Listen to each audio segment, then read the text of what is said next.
अच्छा जी, ये last lecture के अंदर हमने ये कुछ पिछली स्लाइड्स देखी थी जिसके अंदर हमने इंटरनेट टेक्नोलॉजी के फ़वाइद के बारे में भी डिस्कस किया था कि अगर इंटरनेट टेक्नोलॉजी को अगर हम बिजनेस मॉडल के अगर अंदर हम यूज़ करते हैं तो उसके क्या क्या बेनिफिट हो सकते हैं।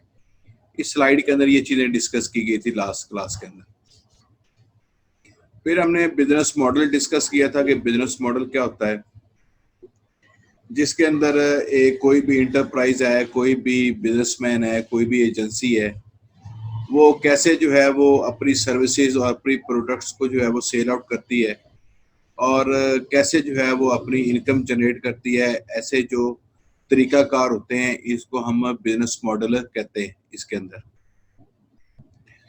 अब इसके अंदर जब आप अपनी इंफॉर्मेशन जो है इकोनॉमिक्स पॉइंट ऑफ व्यू से जो है वो इंफॉर्मेशन के अंदर आप इंटरनेट ले आते हैं, इन्वॉल्व कर लेते हैं, तो उसके अंदर आपको क्या फ़ायदा होता है, जिसके अंदर इंफॉर्मेशन एसिमेट्री है, जिसमें अगर दो पार्टीज हैं, अगर वो आपस के अंदर ट्रांजैक्शंस करना चाहती हैं, कोई डील करना चाहती हैं, तो एक पार्टी को दूसरी पार्टी के साथ डील करने से पहले उसके बारे में ज़्यादा इंफॉर्मेशन होगी।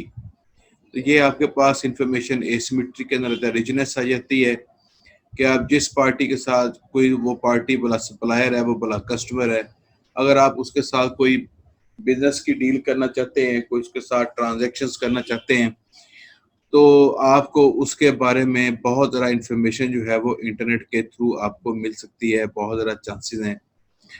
तो रीच है आपके पास, जिसके अंदर हमने बात की है कि जो इंटरनेट के थ्रू अगर आप सारी कम्युनिकेशन करेंगे, इंटरनेट का यूज़ करेंगे बिजनेस के अंदर, तो आप इजीली जो है वो रीच कर सकते हैं किसी भी बंदे को जो पूरी दुनिया के अंदर किसी जगह पर भी थ्रू इंटरनेट कनेक्टेड है और वो अपना बिजनेस जो है वो इंटरनेट के ऊपर कर रहा है। फिजिकली जो है वो लोकली जो है वो आपके रीच जो है एक बिजनेसमैन की दूसरे बिजनेसमैन तक रीच जो है वो मुश्किल होती है, लेकिन अगर आप इंटरनेट का इस्तेमाल करेंगे तो आपको जो है एक जगह से दूसरी जगह पर रीच करते हुए, आपको एक जगह से दूसरी जगह पर ट्रांजैक्शंस करते हुए, आप उसकी बिजनेस करते हुए आपको जो है बहुत कंफर्टेबल लेवल होगा।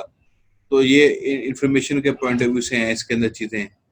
ये लास्ट टाइम हमने डिस्कस की थी ये चीज़ें, जिसके अंदर हमने इंटरनेट जो बिजनेस मॉडल है, इंटरनेट को यूज़ करते हुए लोग किस किस तरह का जो है वो बिजनेस जो है वो इंटरनेट के ऊपर कर रहे हैं, वो सारी की सारी चीज़ें जो हैं वो इंटरनेट बिजनेस मॉडल्स के अंदर आ जाती हैं सारी।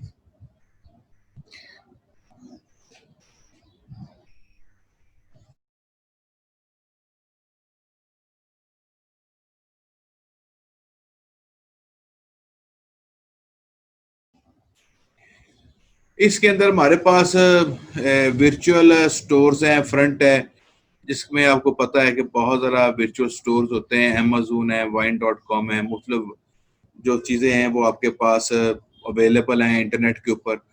अमेज़न के अंदर बिलियंस ऑफ प्रोडक्ट्स हैं जो अवेलेबल हैं, अमेज़न खुद नहीं परचेज़ करता, मुख्तलिफ जो सेलर्स हैं वो अपनी प्रोडक्ट्स जो हैं वो अमेज़न के ऊपर लेके जाते हैं और अमेज़न जो है वो उसके अंदर कुछ अपना प्रॉफिट मार्जिन रख के, वो भी अपना कुछ शेयर उसके अंदर रख के जो है वो आगे चीज़ें सेल आउट कर रहा होता है। लेकिन अमेज़न खुद स्टॉक नहीं करता, वो दूसरे जो है जहाँ से उसने चीज़ ली होती है, जिस कंपनी की चीज़ होती है, वो ऑर्डर वहाँ पर प्लेस कर देता है और वो कंपनी जो है वो आगे फर्दर अपने डिस्ट्रीब्यूटर या होलसेलर के थ्रू जो है वो आगे चीज़ जो है वो आगे चीज़ें पहुँचा देती है। तो ये भी आपके पास एक इंटरनेट को यूज़ करते हुए एक मॉडल आपके पास इंटरनेट के ऊपर अवेलेबल है। मार्केट प्लेस है, आपके पास मुख्तलिफ किस्म की जो है प्रोडक्ट्स हैं, सर्विसेज हैं, वो सारी की सारी एक ही जगह पर अवेलेबल हैं।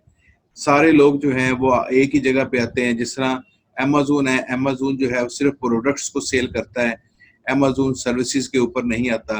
लेकिन अगर कोई वेबसाइट्स हैं जो आपको जहाँ पर हर किस्म की प्रोडक्ट्स भी मिल जाएंगी, आपको सर्विसेज मिल जाएंगी, एक ही जगह पर आपको प्रोडक्ट्स भी मिल जाती हैं और आपको सर्विसेज भी मिल जाती हैं, तो ऐसी भी जो है बिजनेस मॉडल जो है, ऐसी वेबसाइट्स भी इंटरनेट के ऊपर अवेलेबल हैं। अगली जो है इसकी जो टाइप है, इसके अंदर ऑनलाइन एक्सचेंज की बात की गई है। ऑनलाइन एक्सचेंज के अंदर क्या जाता है कि जिसके अंदर जो है वो बिड की जाती है, और बिड जो है वो एक कोई भी कस्टमर है वो अपनी बिड वो किसी वेबसाइट्स पे दे देता है, और वहाँ पर जो मुख्तलिफ सेलर्स होते हैं वो उस वेबसाइट पे जाते हैं, देखते हैं कि कौन कौन सी लोगों ने चीज़ें डिमांड की हैं, और वो देखते हैं कि उनके रिलेटेड कौन सी चीज़ें जो हैं वो लोगों ने डिमांड की हैं। वो फिर जाके उन प्रोडक्ट्स को जो है वो जाके वहाँ पर बिड करते हैं, अपनी प्राइस वहाँ पर कोट करते हैं जो उस बंदे के रिक्वायरमेंट के मुताबिक चीज़ होती हैं। तो ऐसी भी जो है वो बिजनेस मॉडल जो है वो इंटरनेट के ऊपर अवेलेबल हैं। आपके पास आगे जो है वो इंफॉर्मेशन ब्रोकर है। इंफॉर्मेशन ब्रोकर जो है ऐसी वेबसाइट्स हैं जो कि आपको हर किस्म की इंफॉर्मेशन जो है वो प्रोवाइड कर रही होती हैं। इन इंफॉर्मेशंस के थ्रू जो है वो लोग आपस चीज़ों को परचेज कर सकते हैं, प्रोडक्ट्स को आपस में कंपेयर कर सकते हैं, प्राइसिंग का मुकाबला कर सकते हैं कि कहाँ से जो है वो चीज़ें प्राइसिंग कम है, और चीज़ों की अवेलेबिलिटी का भी उनको पता चल सकता है कि ये जो प्रोडक्ट्स हैं ये कहाँ कहाँ पर अवेलेबल हैं। और ये वेबसाइट्स जो हैं, जो इंफॉर्मेशन ब्रोकर वेबसाइट्स होती हैं, आपको ट्रांजैक्शंस के अंदर भी जो है वो फैसिलिटेशन करती हैं। लेकिन इन वेबसाइट्स का जो मेन मसला है वो ये है कि ये सिर्फ वेबसाइट्स जो हैं सिर्फ और सिर्फ इंफॉर्मेशन प्रोवाइड कर रही होती हैं, ये चीज़ें खुद आपको सेल और परचेज नहीं कर रही होती। ट्रांजैक्शन ब्रोकर है, ये ऐसी वेबसाइट्स होती हैं, ये ऐसे बिजनेस मॉडल्स होते हैं जिसके अंदर कोई भी ऑर्गेनाइजेशन जो है वो आपको आपकी ट्रांजैक्शंस करने के अंदर जो है वो फैसिलिटेट कर रही होती है। जब आप कोई चीज़ प्रोडक्ट का परचेज करते हैं तो आप ट्रांजैक्शन करते हैं, आप उसके अकाउंट के अंदर पैसे भेजते हैं। तो ये वेबसाइट्स जो हैं ये आपको ट्रांजैक्शंस करने के अंदर आपको फैसिलिटेट करती हैं। आपको ये रेट्स देती हैं, टर्म्स एंड कंडीशंस देती हैं, और आपको उस हिसाब से ये फिर आगे पेमेंट कर देती हैं और आपको जो है वो चीज़ें मिल जाती हैं। ऑक्शंस की वेबसाइट्स हैं, ऑक्शन भी इंटरनेट के ऊपर, ये भी एक बिजनेस मॉडल है। जिस तरह OLX.com है, बोली.com है, इस तरह जो है वो ज़मीन.com है। इस तरह ये जो वेबसाइट्स हैं यहाँ पर लोग जाके अपनी प्रोडक्ट्स को, अपनी चीज़ों को जाके ऑक्शन करते हैं, और जो कंज्यूमर होता है, जो बायर होता है, वो वहाँ पर जाके अपनी चीज़ों को दे देता है, वो सेल आउट कर रहा होता है। C2C मॉडल भी चल रहा होता है, B2C भी चल रहा होता है, B2B मॉडल भी चल रहा होता है। तो ऑक्शन के अंदर ये ऐसी वेबसाइट्स हैं जहाँ पर लोग अपनी हाउस होल्ड आइटम्स, इनको चीज़ों को, गाड़ियों को, और मुख्तलिफ जो है वो सर्विसेज को वहाँ पर दे रहे होते हैं। ईबे के ऊपर चल जाएँ, यूबिड के ऊपर चल जाएँ, तो ये आप वेबसाइट्स देख लें, आपको जो है वो ऑक्शन वाले बिजनेस मॉडल का भी आपको अंदाजा हो जाएगा। रिवर्स ऑक्शन है, इसके अंदर क्या होता है कि आप पहले जो है वो चीज़ें जो हैं वो बायर जो है वो अपनी चीज़ें, जो खरीदार होता है, वो कस्टमर, जो बेचने वाला, वो एक ही चीज़ होती है, वो दोनों अपनी चीज़ों को कर रहे होते हैं। लेकिन यहाँ पर सिनेरियो डिफरेंट है। Consumer submit a bid to the multiple sellers. वहाँ पर जो है जो रिवर्स ऑक्शन है, इसके अंदर सेलर जो है वो अपनी प्रोडक्ट को OLX.com पे ऊपर सेल करने के लिए लगा देगा। जो सेलर है, कोई भी मैन्युफैक्चरर है, होल सेलर है, रिटेलर है, वो अपनी वो जो प्रोडक्ट्स हैं वो उनकी एडवर्टाइज करेगा, वहाँ पर सेलिंग के लिए लगा देगा। अब जब उसके बाद कंज्यूमर जाएगा, कंज्यूमर जाके वहाँ पर उसको रेट देगा। कंज्यूमर जाके उसको रेट देगा कि भाई जी मैंने आप चीज़ 100 की बेच रहे हैं, मैं आपको 90 रुपए दूंगा इसका। तो कंज्यूमर जो है उसको बिड कर रहा होता है। जो ऑक्शन के मैटर के अंदर जो है वो जो बिड है वो दूसरी तरफ से लग रही होती है। वहां पर जो है सेलर जो है वो बिड कर रहा होता है, सेलर जो है वो आपको रेट दे रहा होता है।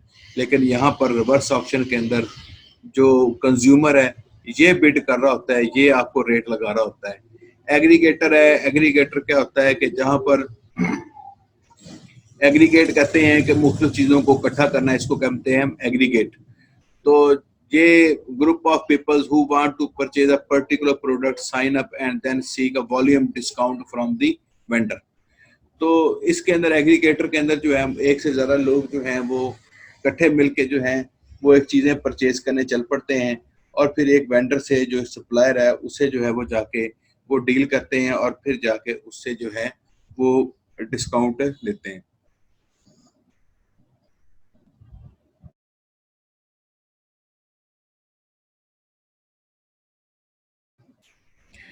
आपके पास इंटरनेट के ऊपर डिजिटल प्रोडक्ट्स डिलीवरी भी होती है, जिसके अंदर आप जो जिस तरह सॉफ्टवेयर्स हैं, कोई गेम्स हैं, कोई एप्लीकेशंस हैं, वो जाते हैं आप इंटरनेट के ऊपर और वो आप अपनी उन चीज़ों को भी परचेज कर रहे होते हैं। एक तो होता है कि सॉफ्टवेयर जो है वो आपके पास सीडी की शक्ल के अंदर वो कंपनीज जो है वो आपको भेज देती हैं। तो ये भी आजकल क्योंकि दौर फास्ट है, अब आपको जो है बहुत ज़्यादा ऑर्गेनाइजेशन जब आपको इस तरह के जब आपको चीज़ें सॉफ्टवेयर खरीदते हैं, तो वो बजाय कि आपको सीडी देने के वो वहीं पर आपको लिंक दे देते हैं कि आप उस लिंक से जो है बैठ के अपना सॉफ्टवेयर को डाउनलोड कर लें। कंटेंट प्रोवाइडर होते हैं, ये ऐसे लोग होते हैं जो मुख्तलिफ कंटेंट्स लिख रहे होते हैं, ये एसईओ के अंदर मुख्तलिफ वेबसाइट्स जो है वो कंटेंट राइटर जो है वो ले रही होती है। तो ये ऐसी वेबसाइट्स भी हैं जो आपको जो कंटेंट्स लिखवा के मुख्तलिफ लोगों को, मुख्तलिफ ऑर्गेनाइजेशंस को कंटेंट्स प्रोवाइड कर रही होती हैं और जिनकी मदद से वो ऑर्गेनाइजेशंस जो हैं, जो जो वेबसाइट्स हैं, वो अपने बिजनेस को और फ्लरिश कर रही होती हैं और यूज़र को अट्रैक्ट उसके ऊपर कर रही होती हैं। ऑनलाइन सर्विसेज प्रोवाइडर हैं, ऑनलाइन सर्विस प्रोवाइडर के अंदर जो लोग एक मिसाल एक प्लम्बर है, वो लोगों के घरों में जा जाके काम करता है, वही प्लम्बर जो है वो OLX पे अपनी ऐड देता है और जाके प्लम्बिंग की सर्विसेज अपनी ऑफर करता है, लोग वहाँ से उसको राब्ता करते हैं और उसकी सर्विसेज को रेंडर कर लेते हैं। तो ये ऑनलाइन सर्विस प्रोवाइडर है। वर्चुअल कम्युनिटी क्या होता है कि एक ही जो सोच के जो लोग हैं वो जाके कनेक्ट होते हैं और एक ग्रुप बना लेते हैं और वहीं पर अपनी जो है वो डिस्कशन करते हैं सेम, और वहीं पर इंफॉर्मेशन जो है आ रही होती है। अजान हो रही है, जरा वेट कर लीजिएगा जरा।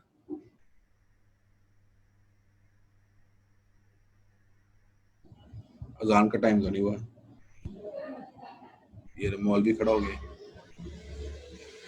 अच्छा, ये पोर्टल्स होते हैं नेट के ऊपर, वेब पोर्टल्स होते हैं जिनको हम वेबसाइट्स भी कहते हैं, और ये कंटेंट्स होते हैं इसके ऊपर।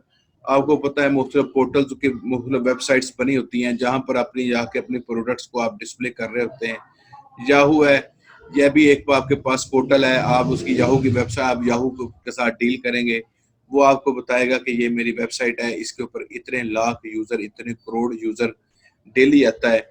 अगर आप जो है वो अपना बैनर लगाना चाहते हैं अपने प्रोडक्ट का, तो याहू के जो है फ्रंट के ऊपर बैनर लगाना है तो इतने पैसे हैं, नीचे बॉटम में लगाना है, लेफ्ट पे लगाना है, राइट पे लगाना है, तो इसके अलग पैसे हैं। पर इंच के हिसाब से जो है वो याहू जो है वो आपसे चार्ज करेगा। तो आप अपने उस याहू के जो पोर्टल है उसके ऊपर जाके आप अपनी बैनरिंग कर सकते हैं।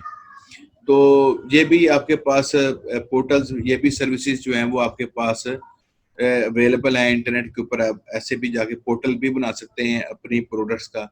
और फिर अगर आपकी जो है वो उस पोर्टल के ऊपर बहुत ज़्यादा ट्रैफिक आती है तो उस पोर्टल को आप फर्दर भी आगे जो है अपने बिजनेस पॉइंट ऑफ व्यू के लिए भी यूज़ कर सकते हैं। सिंडिकेटर है, एग्रीगेट्स कंटेंट्स और application from multiple sources and result them to other companies हैं। तो ये भी सिंडिकेटर भी आपके पास बिजनेस की एक टाइप होती है, ये भी इंटरनेट के ऊपर होता है। तो ये आपके पास मैंने आपको 15-20 जो हैं वो बिजनेस मॉडल्स वाला डिस्कस किए हैं। ये बिजनेस मॉडल जो है वो आपके कोर्स का हिस्सा है। इस जो है आपका जो वीक है इसके अंदर लिखा हुआ है कि बिजनेस मॉडल ऊपर जो है इंटरनेट बेस्ड बिजनेस मॉडल को डिस्कस किया जाए।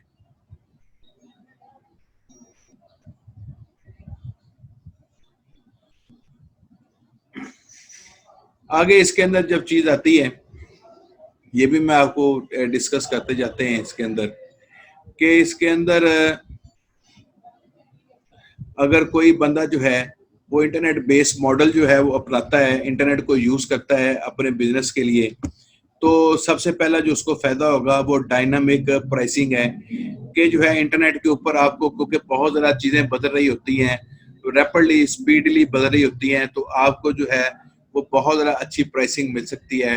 आपके पास कोई स्टैटिक प्राइसिंग नहीं होती इंटरनेट के ऊपर। प्राइसिंग जो है वो बार बार बदल रही होती है और रियल टाइम जो है वो बायर और सेलर जो हैं वो एक दूसरे के साथ कम्युनिकेशन कर रहे होते हैं और एक दूसरे के साथ नेगोशिएट कर रहे होते हैं। तो आपकी जो है वो प्राइसिंग स्टैटिक नहीं होती, आपकी प्राइसिंग जो है वो बदल रही होती है। इंटरनेट के ऊपर जाएंगे तो जैसे अभी ये मैंने डिस्कस किया कि पोर्टल्स होते हैं, पोर्टल्स किसी भी वेबसाइट को कह सकते हैं, किसी भी पेज को कह सकते हैं। तो ये पोर्टल्स होते हैं, उन पोर्टल्स के ऊपर जाके आप अपनी वेबसाइट, अपनी ऑर्गेनाइजेशन का पोर्टल बनाएं। उसके ऊपर आप अपनी ऑर्गेनाइजेशन के बारे में सारी इंफॉर्मेशन दें, जो इंफॉर्मेशन FAQ दें, फ्रीक्वेंटली आस्क क्वेश्चन, जो चीज़ें जो हैं जो लोगों के जहन के अंदर हैं, क्यूरीज होती हैं, जो मोस्टली आपको क्यूरीज आती हैं, वो सारी की सारी आप FAQ के अंदर दे देते हैं। जितनी भी कॉल्स आपको आती हैं, जो लोगों के जहन में चीज़ें होती हैं, वो सारी की सारी वो आपके पोर्टल्स पे जाके उनको चीज़ें क्लियर हो जाती हैं, और यूज़र जो है उसका ज़्यादा माइंड बन जाता है आपकी प्रोडक्ट लेने के बारे में। जो उसके जहन के अंदर बाम होते हैं, वो आपकी वेबसाइट के ऊपर इंफॉर्मेशन जो दी होती है उसको पढ़ के जो है वो क्लियर हो जाते हैं।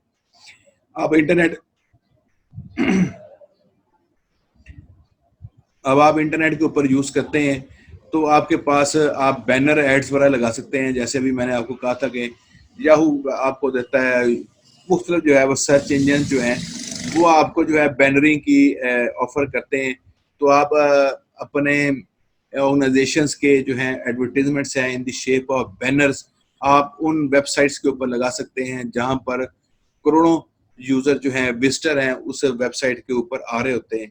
तो ये आपके पास बहुत ज़्यादा ईज़ी, एक क्लिक करके जो है वो एक आदमी जो है वो बैनर ऐड देखता है, साथ ही वो क्लिक करके अब आपकी वेबसाइट पर रीडायरेक्ट हो जाता है, और आपकी वेबसाइट के ऊपर सारी की सारी इंफॉर्मेशन उसको मिल जाती है।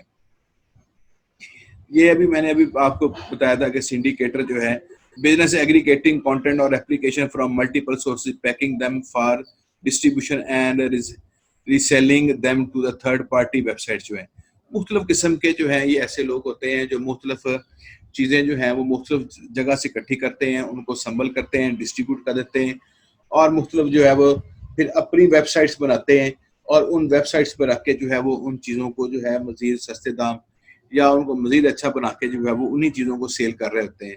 प्योर प्ले जो है business model based solely on the internet जो है, कुछ बिजनेस जो हैं सिर्फ इंटरनेट के ऊपर ही चलते हैं, उनका कोई फिजिकली ऐसा वजूद नहीं होता। आप वो बिजनेस जो हैं सिर्फ इंटरनेट के ज़रिए ही आप उनके साथ रब्ता कर सकते हैं। तो ये प्योर प्ले आ जाते हैं, इस कैटेगरी के अंदर आ जाते हैं।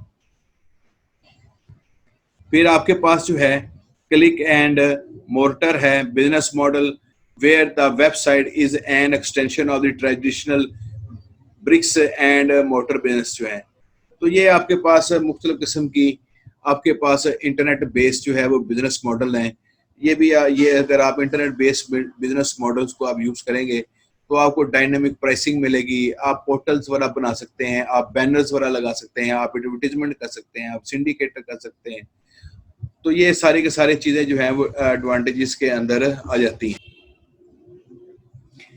ये डिजिटल वॉलेट क्या होता है? डिजिटल वॉलेट आपके पास जैसे आप आपके पास पॉकेट के अंदर वॉलेट होता है जिसके अंदर पैसे रखे होते हैं, इस तरह डिजिटल वॉलेट होता है जिसके अंदर आपके पास इलेक्ट्रॉनिक कैश मौजूद होता है, क्रेडिट कार्ड्स होते हैं। अब अपने जो है कोई भी चीज़ें आपने परचेज करनी हो तो आप डिजिटल वॉलेट्स को यूज़ करते हुए कहीं पर बैठ के किसी टाइम पे भी जो है वो आप अपनी पेमेंट्स को कर सकते हैं, ट्रांजैक्शंस कर सकते हैं। आपके पास पैसे आ भी सकते हैं, आप और पैसे आप पे भी कर सकते हैं। माइक्रो पेमेंट है जो इंटरनेट का जो बिजनेस मॉडल है, इसका ये भी फ़ायदा है कि इसके अंदर माइक्रो पेमेंट्स होती हैं इसके अंदर। तो माइक्रो पेमेंट से क्या होती है? Payment for every small sum of money, often $1 और लेस जो है। छोटी-छोटी जो पेमेंट्स हैं, आप ये भी जो है वो बैठ के वहाँ से कर सकते हैं, जो $1 या इससे भी कम होती हैं, वो भी पेमेंट्स आप जो है वो अपने आप डिजिटल वॉलेट के थ्रू जो है वो कर सकते हैं। इलेक्ट्रॉनिक कैश है, ये वही चीज़ आ जाती है, currency represented in electronics form that can be exchanged with another E cash user और रिटेलर ओवर द इंटरनेट जो है। अगर आपके पास चीज़ लेने जाते हैं तो वो आपके पास डॉलर के अंदर अमाउंट है, वो यूरो के अंदर है पेमेंट है, तो वो ऑर्गेनाइजेशन जो है वो उसी करंट रेट के मुताबिक जो है वो आपसे डॉलर लेके उसको यूरो में कन्वर्ट करके आपको बता देती है कि आप इतने डॉलर जो है वो हमें पेमेंट कर दें। तो ये भी आपके पास इलेक्ट्रॉनिक्स कैश के अंदर आ जाता है कि ये भी चीज़ आपके पास अवेलेबल है। स्मार्ट कार्ड्स हैं, क्रेडिट कार्ड्स हैं, और ये भी आपके पास डिजिटल इंफॉर्मेशन आपके पास अवेलेबल होती है। इलेक्ट्रॉनिक प्लेसेस जो हैं जहाँ पर ये स्मार्ट कार्ड, ये डेबिट कार्ड और क्रेडिट कार्ड की फैसिलिटी अवेलेबल होती है, वहाँ पर आप कैश की बजाय जो है आप अपने डेबिट कार्ड और क्रेडिट कार्ड को यूज़ करके जो है वो आप अपनी पेमेंट कर सकते हैं। लेकिन ये चीज़ें जो हैं वो इंटरनेट की फैसिलिटी के साथ ही मंसूब हैं। अगर अपने बिजनेस के साथ आपने ये स्मार्ट कार्ड की, डिजिटल इलेक्ट्रॉनिक्स कैश की और डिजिटल वॉलेट की जो है अगर आपने फैसिलिटीज वगैरह इनेबल की होगी तो आपका बिजनेस जो है वो उसके ग्रो करने के ज़्यादा चांसेस हैं, क्योंकि लोग ज़्यादातर जो है क्रेडिट कार्ड, डेबिट कार्ड और मुख्तलिफ जो है वो ज़राए जो है वो कैश के लोग नहीं कैरी करते, इन कार्ड्स वगैरह को कैरी करते हैं ताकि जो है वो उनकी जो मनी है, जो उनके पैसे जो है वो महफूज रहें। तो पर्सन टू पर्सन पेमेंट है सिस्टम है, electronic payment system for people who want to send money to vendor और individual who are not set up to accept credit card payment जो है। तो इंटरनेट के अंदर आप पर्सन टू पर्सन पेमेंट भी कर सकते हैं। इसके अंदर कोई ऐसी बाइंडिंग नहीं है कि आपने सिर्फ जो है वो आपने पेमेंट जो है वो क्रेडिट कार्ड या डेबिट कार्ड या आपने इलेक्ट्रॉनिक्स कैश ही के थ्रू करनी है, इसमें कोई ऐसी बाइंडिंग नहीं होती। तो आप अपनी पेमेंट जो है वो कैश पर्सन टू पर्सन की बेसिस के ऊपर भी आप कर सकते हैं। इसके ऊपर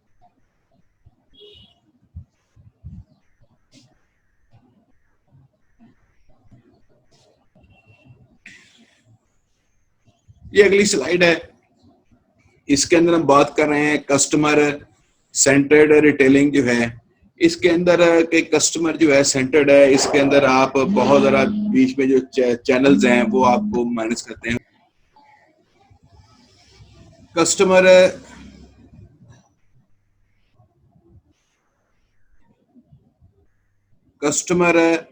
सेंटर्ड रिटेलिंग जो है, अब इंटरनेट के ऊपर अगर आप बिजनेस मॉडल यूज करते हैं तो ये आपके पास इंटरनेट जो बेस्ड बिजनेस मॉडल्स होते हैं, इसके अंदर कस्टमर सेंटर रिटेलिंग होती है कि आप एक बिजनेसमैन जो है, एक मैन्युफैक्चरर जो है, वो अपने कस्टमर के साथ जो है वो डायरेक्ट करस्पॉन्डिंग कर रहा होता है। उसके अंदर बीच में जो चैनल्स होते हैं वो सारे के सारे चैनल जो है वो माइनस हो रहे होते हैं। तो कस्टमर सेंटर्ड रिटेलिंग से मुराद ये है कि इसके अंदर direct sale over the web होती है, इंटरनेट के ऊपर डायरेक्ट सेलिंग होती है, इंटरेक्टिव मार्केटिंग एंड पर्सनलाइजेशन होती है, M commerce and next generation marketing है, कस्टम सेल्फ ड्राइव है, चीजें हैं इसके अंदर। वो सारी चीजें अभी आगे हम जाके देखते हैं। तो ये आपको ऊपर जो है वो आपके पास आ रही है, मैन्युफैक्चरर है, डिस्ट्रीब्यूटर है, डिस्ट्रीब्यूटर से जो है वो चीजें रिटेलर के पास जाती हैं और रिटेलर से जो है वो चीजें जो हैं वो आपके पास सीधी जो है वो कस्टमर के पास चली जाती हैं। तो यहाँ पर ये तो आम तौर के ऊपर जो चीज़ें हो रही होती हैं वो इसी हिसाब से हो रही होती हैं कि मैन्युफैक्चरर जो है चीज़ें मैन्युफैक्चरिंग करने के बाद जो है वो उसको डिस्ट्रीब्यूटर को दे देता है, डिस्ट्रीब्यूटर रिटेलर को देता है, रिटेलर जो है वो फिर आगे जो है वो कस्टमर को दे रहा होता है। दूसरी बात ये है कि आप डिस्ट्रीब्यूटर को अगर आप माइनस कर देंगे तो मैन्युफैक्चरर से रिटेलर के पास चली जाती है। कई रिटेलर जो है वो डायरेक्ट में माल उठा लेते हैं, तो रिटेलर है, रिटेलर से कस्टमर चली जाती है। लेकिन अगर ऐसा जो मॉडल है जिसके अंदर एक मैन्युफैक्चरर है और एक कस्टमर है, जिसके अंदर अब कोई थर्ड पार्टी मौजूद नहीं है, एक मैन्युफैक्चरर जो है वो एक कस्टमर के साथ डायरेक्ट क्रॉसपेंडेंस कर रहा है, ये और बीच के जो दो चैनल हैं, जो डिस्ट्रीब्यूटर का चैनल है और दूसरा जो है वो आपके पास रिटेलर का चैनल है, ये दोनों चैनल जो हैं बीच में से माइनस हो जाते हैं। इस इंटरमीडिएशन, इसके अंदर क्या होता है कि the elimination of the organization or business process layer responsible for certain intermediary steps in a value chain। तो बिजनेस की जो चेन होती है उसके अंदर जो स्टेप्स इन्वॉल्व होते हैं, जैसे कि मैन्युफैक्चरर है, मैन्युफैक्चरर से चीज जो है वो होल अपना डिस्ट्रीब्यूटर को जाती है, डिस्ट्रीब्यूटर से रिटेलर की तरफ जाती है, होलसेलर की तरफ जाती है, तो आगे जाती हैं चीजें। तो डिस इंटरमीडिएशन जो है, इसके अंदर क्या करते हैं कि जो मीडिएशन है, जो इसके दरमियान के अंदर जो चैनल आ रहे होते हैं, हम उन चैनल्स को जो है वो खत्म कर देते हैं। री इंटरमीडिएशन क्या होता है? The shifting of the intermediary role in a value chain to a new source जो है। तो इसके अंदर क्या करते हैं, री इंटरमीडिएशन के अंदर जो है, जो हमारी पहले की जो एग्जिस्टिंग मीडिएशन होती है, हम उसको किसी और नए सोर्स से, किसी और नए चैनल के साथ जो है उसको लिंक कर देते हैं, ताकि वो जो है आपके बिजनेस के अंदर जो उसके हर्डल से वो दूर हो और वो आप किसी और चेन के साथ उसको मुंसलिक कर देते हैं। इसको री इंटरमीडिएशन कहते हैं इसको। वेब पर्सनलाइजेशन है, यूजर जो है वो डायरेक्ट जो है वो किसी वेबसाइट के साथ जो है वो कम्युनिकेशन कर रहा होता है। Based on your portfolio and recent market trends, here are some recommendations हैं। ये चीजें, ये इतनी स्लाइड्स वाला इतनी कोई इंपॉर्टेंट नहीं है। ये वेबसाइट्स आती हैं, रिकमेंडेशन देती हैं, टाइटल है, मुख्तलिफ चीजें हैं इसके अंदर। तो ये कैसे बिट होती है, ये इसके बारे में के अंदर स्टेप्स हैं, ये पिछली हम स्लाइड्स के अंदर पहले भी ऑलरेडी कुछ चीजें इसकी जो है वो डिस्कस कर चुके हैं।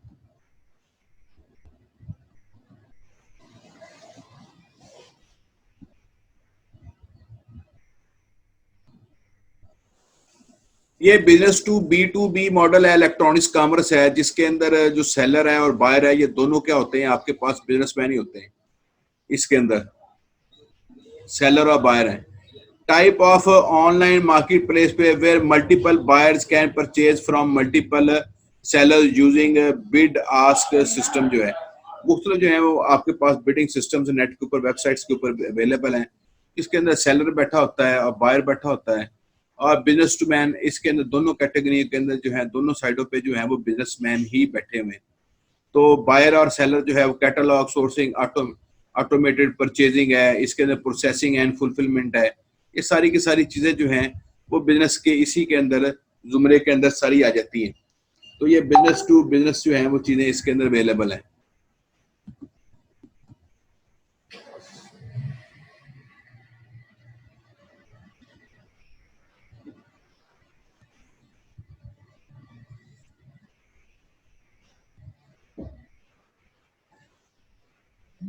यहाँ पर एक एग्जांपल दी गई है कि बिफोर और आफ्टर है।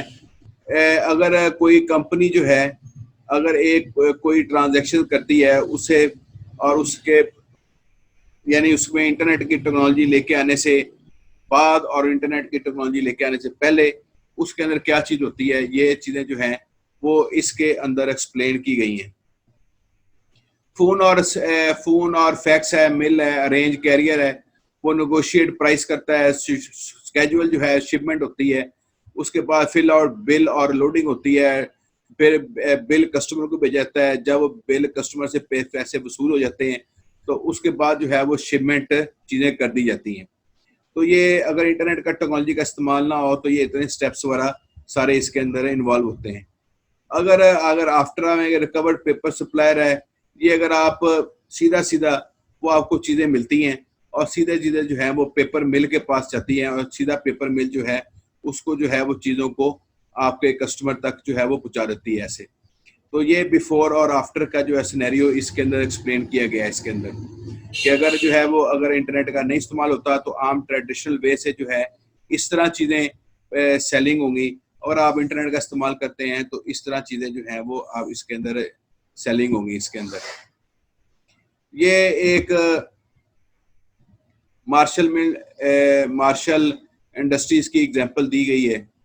ये कोई इतनी लाजमी नहीं है। कस्टमर है, सप्लायर है, इंट्रानेट है। इंट्रानेट जो है जो आपके पास एक ऑर्गेनाइजेशन को दूसरी ऑर्गेनाइजेशन के साथ कनेक्ट करता है, ये सॉरी एक्स्ट्रा नेट लिखा हुआ है, ये एक्स्ट्रा नेट है, ये इंटरनेट नहीं है, ये एक्स्ट्रा नेट है। कस्टमर जो है वो एक्स्ट्रा नेट के साथ कनेक्टेड है, यानी ऑर्गेनाइजेशन के अपने नेटवर्क के साथ जो है कनेक्टेड है। सप्लायर्स हैं, ये मॉडेम के थ्रू इंटरनेट के साथ रिक्वेस्ट इनकी चली जाती है, इंटरनेट के साथ यूपीएस वगैरह कनेक्टेड है और कस्टमर यहाँ पर कनेक्टेड है।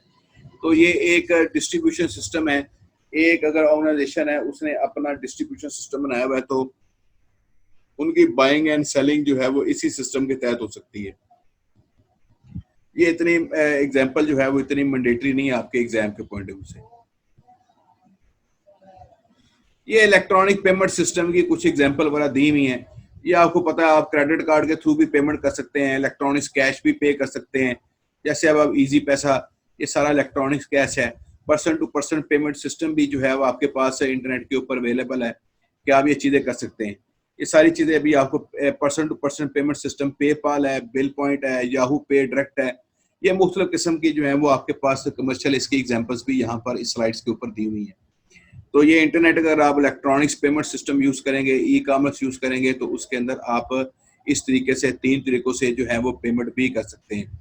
आप इलेक्ट्रॉनिक चेक है, ये भी आप दे सकते हैं। स्मार्ट कार्ड है, इसके जरिए भी आप पेमेंट कर सकते हैं। इलेक्ट्रॉनिक बिल पेमेंट है, इसके जरिए भी आप इसके अंदर पेमेंट इसके अंदर कर सकते हैं।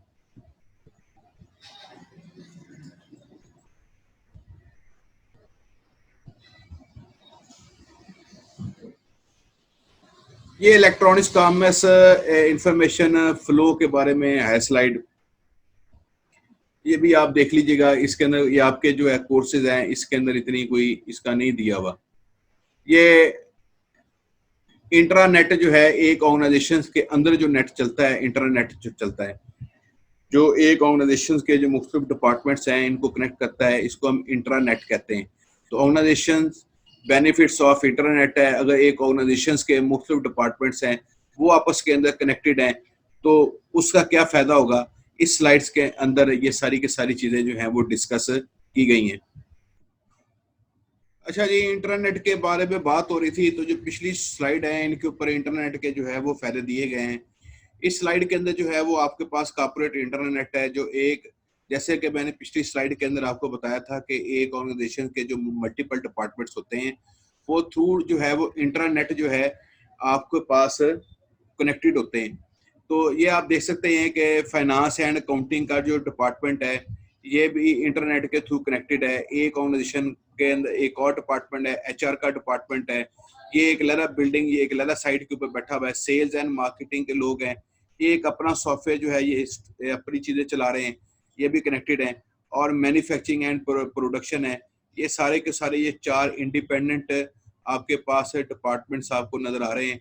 लेकिन ये चारों के चारों जो इंडिपेंडेंट डिपार्टमेंट्स हैं आपके पास, फाइनेंस एंड मार्केटिंग का, एचआर का, सेल्स एंड मार्केटिंग का, मैन्युफैक्चरिंग एंड प्रोडक्ट्स का, तो ये थ्रू कॉर्पोरेट इंटरनेट जो है एक ऑर्गेनाइजेशन का जो अपना इंटरनेट बिछा हुआ है, ये उसके थ्रू जो है वो सारे के सारे जो है वो डिपार्टमेंट्स सारे के सारे कनेक्टेड हैं।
ये नेक्स्ट स्लाइड है, ये आपके पास इसके अंदर आपके पास मुख्तलिफ चीज़ें जो हैं वो आपके पास एक्सप्लेंड है।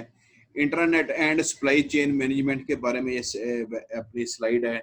एक ऑर्गेनाइजेशन का जो इंटरनेट होता है उसी ऑर्गेनाइजेशन के जो सारे के सारे जो हैं वो डिपार्टमेंट्स हैं, जैसे पिछली स्लाइड्स के अंदर देखा था कि सारे के सारे डिपार्टमेंट्स जो हैं वो उसी नेटवर्क के साथ कनेक्टेड होते हैं। ये एक जो है वो आपके पास नेटवर्क होता है। तो इसके अंदर कस्टमर्स हैं, आपके पास सप्लायर्स हैं, आपके पास लॉजिस्टिक सर्विसेज हैं, आपके पास डिस्ट्रीब्यूटर्स हैं, ये सारे के सारे जो है वो इंटरनेट के साथ कनेक्टेड हैं। और आपके पास जो छोटे छोटे दूसरे डिपार्टमेंट्स है, प्रोक्यूरमेंट का डिपार्टमेंट होता है हर ऑर्गेनाइजेशन के अंदर, प्रोडक्शन का डिपार्टमेंट होता है, ऑर्डर प्रोसेसिंग का डिपार्टमेंट होता है, अकाउंट्स का डिपार्टमेंट होता है, शिपिंग का जो है वो आपके पास एक डिपार्टमेंट होता है, आपके पास इन्वेंट्री कंट्रोल का आपके पास डिपार्टमेंट होता है। तो ये भी डिपार्टमेंट्स जो हैं ये सारे के सारे एक ही नेटवर्क के साथ कनेक्टेड हैं। और ये डिपार्टमेंट्स जो हैं, कस्टमर भी इसी नेटवर्क के साथ कनेक्टेड हैं, सप्लायर भी इसी नेटवर्क के साथ कनेक्टेड हैं, जो लॉजिस्टिक सर्विसेज होती हैं वो भी इसी इंट्रानेट के साथ कनेक्टेड हैं, और डिस्ट्रीब्यूटर्स भी जो हैं वो इंट्रानेट के साथ कनेक्टेड हैं।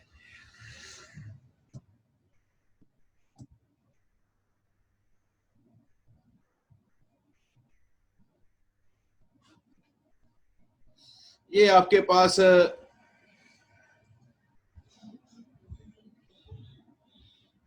मैनेजमेंट चैलेंजेस एंड अपॉर्चुनिटीज हैं। जब आप कोई ना कोई जो है वो बिजनेस मॉडल जो है वो आप इंटरनेट के ऊपर लेके जाते हैं, तो उसकी जो मैनेजमेंट है उनको किन चैलेंजेस का सामना करना पड़ जाता है और उनके लिए कौन सी अपॉर्चुनिटीज जो है वो इंटरनेट के ऊपर जो है वो आपके पास अवेलेबल हैं। अनप्रूवन बिजनेस मॉडल्स हैं, बहुत ज़्यादा बिजनेस मॉडल जो है वो प्रूवन ही नहीं है। हर बंदा जो है वो अपने हिसाब से कोई ना कोई बिजनेस मॉडल जो है वो लेके आ रहा है इंटरनेट के ऊपर और अपने हिसाब से उसके अंदर तब्दीली कर रहा है। कोई स्टैंडर्ड बिजनेस मॉडल्स नहीं है। कि आप अपनी वेबसाइट बनानी है, तो इन्हीं स्टैंडर्ड में से, इन्हीं में से जो बिजनेस मॉडल जो ऑलरेडी इंटरनेशनली अप्रूव्ड है, इन्हीं में से कोई एक बिजनेस मॉडल को आप लेंगे और उसी बिजनेस मॉडल को आप अडॉप्ट करेंगे और उसी बिजनेस मॉडल के तहत आप बिजनेस करेंगे। ऐसी कोई चीज नहीं है इंटरनेट के ऊपर।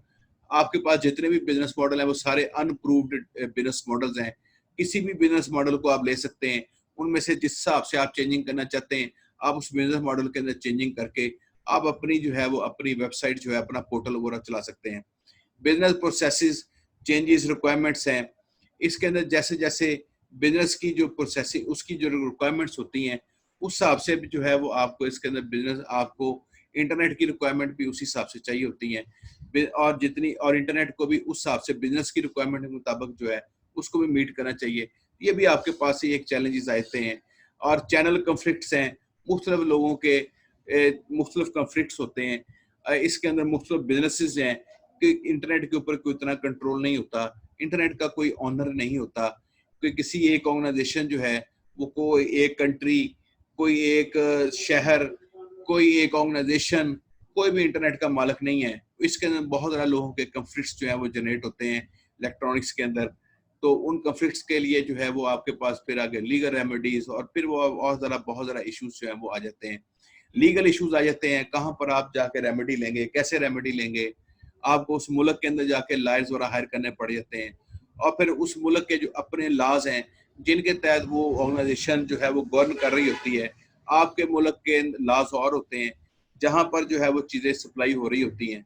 तो इस तरह जो है वो इसके अंदर जो लीगल इश्यूज जो हैं वो आ जाते हैं।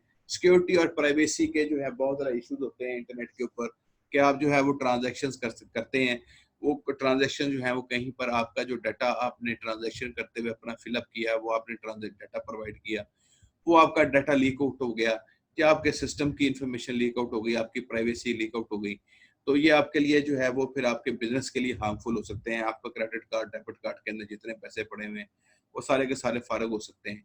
तो ये भी आपके पास, जैसे आप बिजनेस को आप इंटरनेट के ऊपर लेके जाते हैं, तो ये भी आपके पास सिक्योरिटी और प्राइवेसी के जो है बहुत ज़्यादा चैलेंजेस मौजूद रहते हैं।